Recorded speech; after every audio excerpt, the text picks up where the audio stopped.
So let's go through because, real estate investors, contractors, they're busy.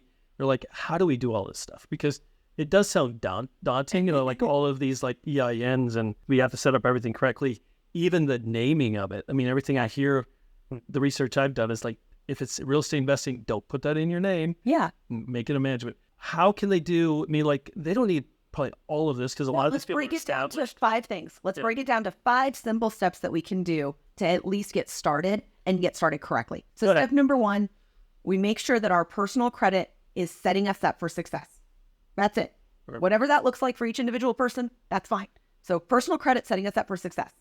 Step number 2 is that we need to decide what our business is and how many we want. That's just a nice, simple, rounded step. Number 3, I agree with you completely. How do we name that business?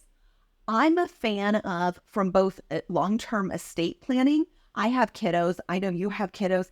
I'm a huge fan of having at least one parent corporation as a parent myself, because then I don't have to amend my trust every year.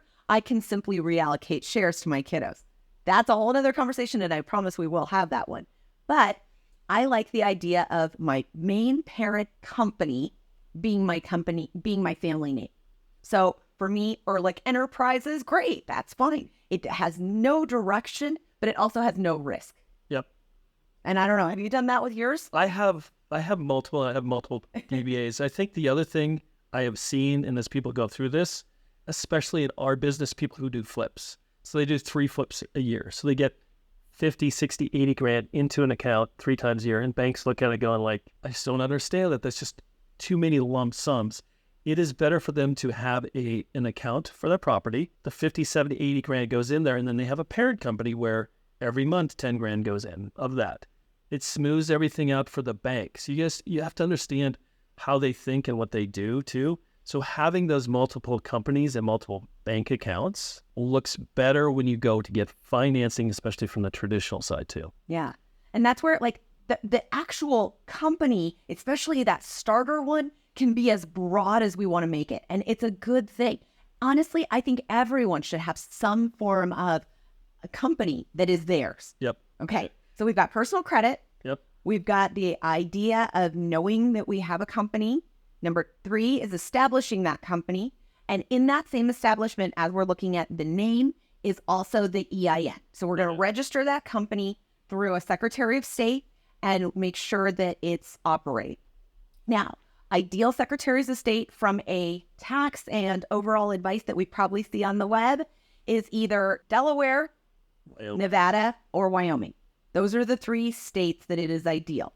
Now, again, if you have one here in Colorado, if you have one in Oklahoma, if you have whatever, don't feel that that's bad, but you can always add an additional company in one of those 3 states from both tax shelter as well as personal liability mitigation. And there's companies out there who can help you with all of these things. And a lot of it's just tweaking a few things you already have, like making sure you have the right bank, make sure you have EIN, or even doing a DBA to change the name that you're working under and stuff too. So that's 4, right? Yep. So they got 4 of that. Yeah. Okay. And then 5 is being clear on what your goals are.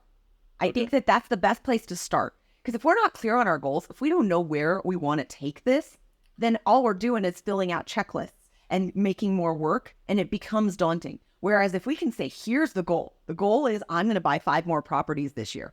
Or the goal is I'm going to now make sure that I can scale my business and bring on 2 more employees, or get that additional dump truck or side loader or whatever big piece of machinery it is.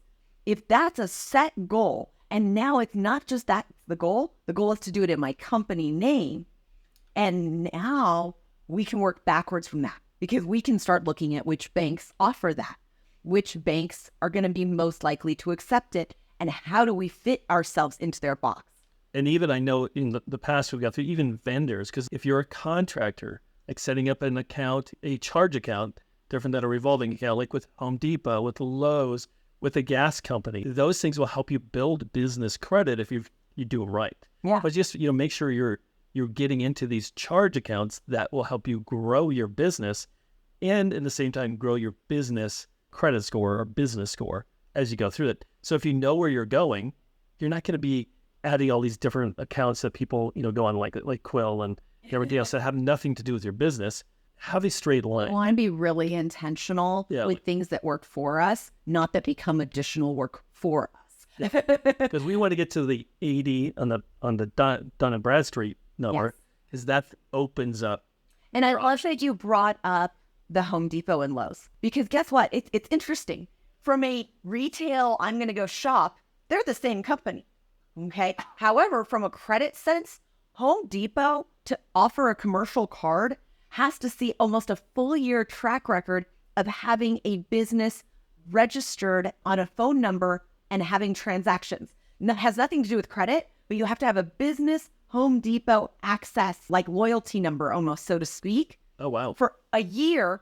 And they want to see certain amounts of transaction before Home Depot will allow you to even be eligible for the corporate account. Whereas Lowe's, if you pretty much have a business and it's registered with Secretary of State, we'll give you a grant.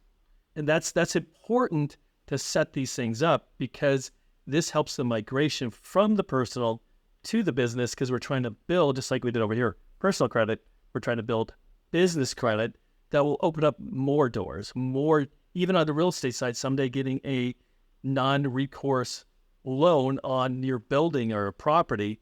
You have to, on the business side, then build that. And all these little tricks will get you there. And here's another piece to that, which I think is kind of a great place for us to almost wrap this up, is we have to remember that not only we have to have a goal, but the more times that we feel a level of success with these processes, the more likely we are to continue. The more readily we're going to go ahead and build that second company, third company, fourth company, and down the line, is if we're actually feeling successful. So let's set ourselves up for winning situations and not for failure. Yeah. And I think a lot of people credit math, all these things, it's just not their thing, but it's important, especially in real estate. I always say real estate is probably the most leveraged industry out there. You need other people's money. You need loans. You need debt to buy properties, to fix up properties. So you need to work on your credit. We had for 10 to 12 years, we had the best time. Rates kept going down. Credit score requirements kept going down.